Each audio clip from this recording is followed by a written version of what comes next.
Bonjour, bienvenue en Pays Catalan, ici Jean-Michel Martinez du journal catalan pour TV4. Alors je suis en compagnie de Serge Karsfeld qui est venu ici dans les Pyrénées-Orientales pour nous présenter son livre qui est surtout un dossier.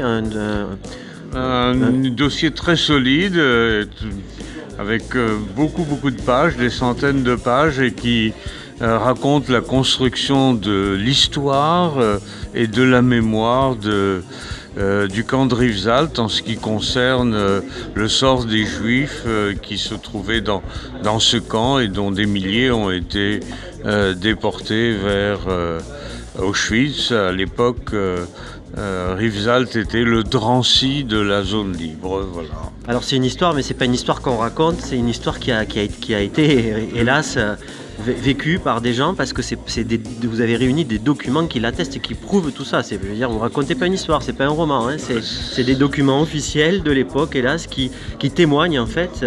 C'est ça, vous avez réuni tous ces documents qui parlent de ces. J'ai montré comment depuis 35 ans s'est construite cette mémoire, mais à l'aide de documents allemands, documents français, documents de toutes sortes, documents émanant de Genève, du Comité international de la Croix-Rouge. C'est le cadre historique. À l'intérieur de ce cadre, il peut y avoir des témoignages personnels. J'en ai mis certains dans cet ouvrage, des témoignages inédits qui ont un intérêt tout à fait certain. Mais je crois que c'est un ouvrage fondamental pour qui veut connaître bien l'histoire de ce camp de Rivesaltes en ce qui concerne le sort des Juifs. Alors je vais profiter de votre présence ici aussi pour expliquer à tous les gens qui nous regardent dans les Pyrénées-Orientales, et surtout les jeunes d'ailleurs, ce mémorial qui a été établi sur le camp de Rivesaltes a été réalisé grâce à vous et grâce à Philippe Benguigui.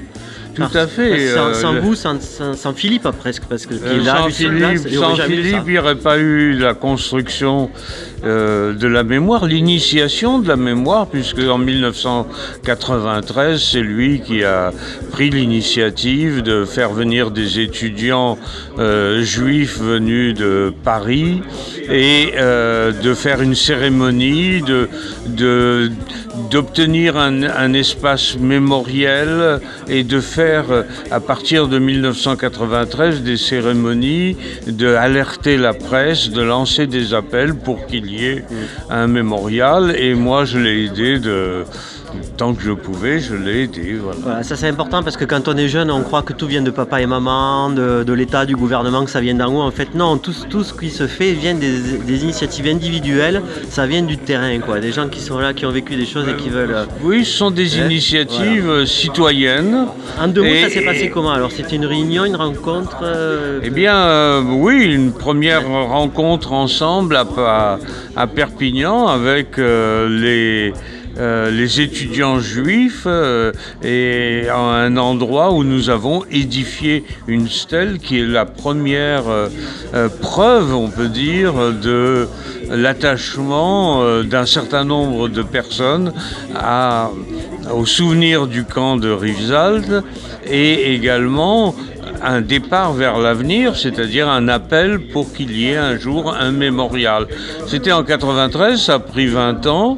Heureusement, notre impulsion a été rejointe par celle de Christian Bourquin, qui, président du Conseil général, est devenu, et puis régional, est devenu le véritable moteur et l'âme de la création de ce mémorial. Et aujourd'hui, ce qui était une modeste initiative, mais ardente, est devenue un grand mémorial. C'est la première étape. S'il n'y avait pas eu cette première étape, aurait-il eu lieu la seconde étape?